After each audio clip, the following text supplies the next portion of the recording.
জাতীয় নির্বাচনের সম্ভাব্য সময় নিয়ে প্রধান উপদেষ্টার বক্তব্যকে স্বাগত জানিয়ে বিএনপি নেতারা বলছেন, ভোটের সময় ঠিক করবে জনগণই। বিজয় দিবসে সকালে জাতীয় স্মৃতিসৌধে শ্রদ্ধা জানাতে এসে কথা বলেন দলটির নেতারা। এদিকে শ্রদ্ধা জানাতে গিয়ে হঠাৎ অসুস্থ হয়ে পড়লে বিএনপি মহাসচিবকে নেওয়া হয় সাভার সিএমএইচে। পরে অবস্থার উন্নতি হলে বাসায় ফেরেন মির্জা ফখরুল।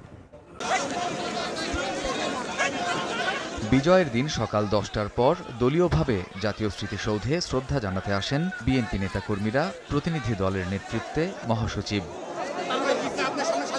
প্রচণ্ড ভিড়ে হঠাৎ অসুস্থ হয়ে পড়েন মির্জা ফখরুল। পরে তাকে দ্রুত নেওয়া হয় সাভার সিএমএইচে।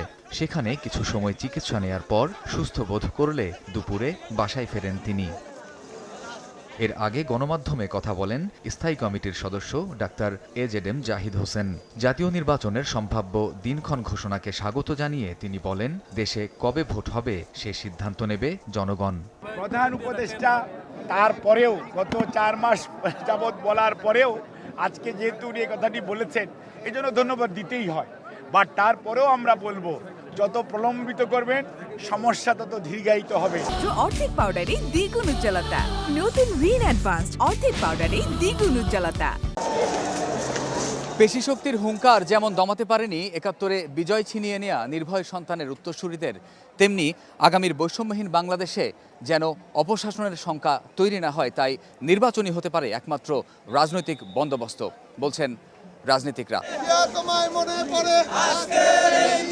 এদিন বিএনপির প্রতিষ্ঠাতা জিয়াউর রহমানের সমাধিতে শ্রদ্ধা জানাতে চন্দ্রিমা উদ্যানে যান নেতাকর্মীরা। নির্বাচন নিয়ে প্রধান উপদেষ্টার বক্তব্যকে স্বাগত জানান দলের জ্যেষ্ঠ নেতা মির্জা আব্বাস। নির্বাচনে যারা পার্টিসিপেট করবে, যারা অংশীজন, তারা যদি চায় উনি যৌক্তিক সময় নির্বাচন দেবেন, সাধুবাদ জানান, কিন্তু এর বাইরে কোনো কথা থাকতে পারে না। আর সংস্কার একটা বিষয়, এটা যুগ যুগ ধরে চলবে, নতুন কিছু না। দেশে গণতান্ত্রিক পরিবেশ ফিরলে মানুষের স্বস্তি মিলবে বলেও মত বিএনপি নেতাদের।